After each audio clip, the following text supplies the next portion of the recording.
Good morning. जब भी हम मेडिक्लेम पॉलिसी कराते हैं तो वेटिंग पीरियड एक टॉपिक आता है। आइए अच्छे से समझते हैं कि ये वेटिंग पीरियड क्या होता है।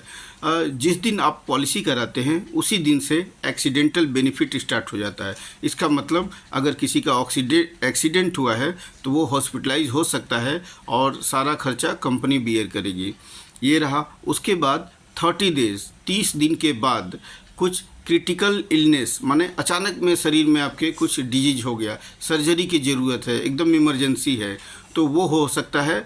या infectious disease, diarrhoea, dengue, malaria, chikungunya, jaundice, UTI, ये सब सारी चीज़ें अगर हो तो 30 दिन आपको वेट करना पड़ेगा। 30 दिन के बाद ही आप हॉस्पिटलाइज हो सकते हैं।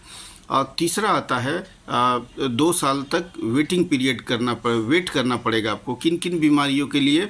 ये है आपका piles, fistula, hernia, gall bladder stone, renal stone, kidney stone, और भी सारी चीज़ें हैं। इन बीमारियों के लिए आपको 2 साल वेट करना पड़ेगा कि 2 साल के बाद ही आपको इन बीमारियों का आपको हॉस्पिटलाइज हो सकते हैं या ट्रीटमेंट कंपनी अपने पैसे से कराएगी। याद रखिएगा 2 साल आपको वेट करना होगा। 2 साल के अंदर में होगा तो बिल्कुल नहीं मिलेगा। उसके बाद आ गया पीईडी। पीईडी का फुल फॉर्म होता है प्री एग्जिस्टिंग डिजीज।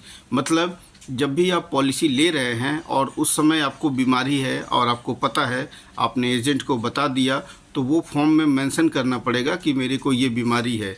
तो उस बीमारी का रिलेटेड अगर कोई आप हॉस्पिटलाइज होंगे तो 4 साल के बाद ही मिलेगा। अगर 4 साल के अंदर में वो पर्टिकुलर बीमारी लेके अगर आप भर्ती होंगे तो आपको क्लेम नहीं मिलेगा। पीईडी के लिए आपको 4 साल वेट करना पड़ेगा और ये चीज़ कंपनी को बता देना होगा कि मेरे को ये बीमारी है, वरना पॉलिसी कैंसिल हो जाएगी। तो इसी के साथ धन्यवाद। मिलते हैं फिर नेक्स्ट डे और एक नई जानकारी के साथ। समझदार बनिए और हर चीज़ों को जानिए, अपने अधिकारों को, जितने भी इंश्योरेंस या फाइनेंस से चीज़ें हैं। Thank you.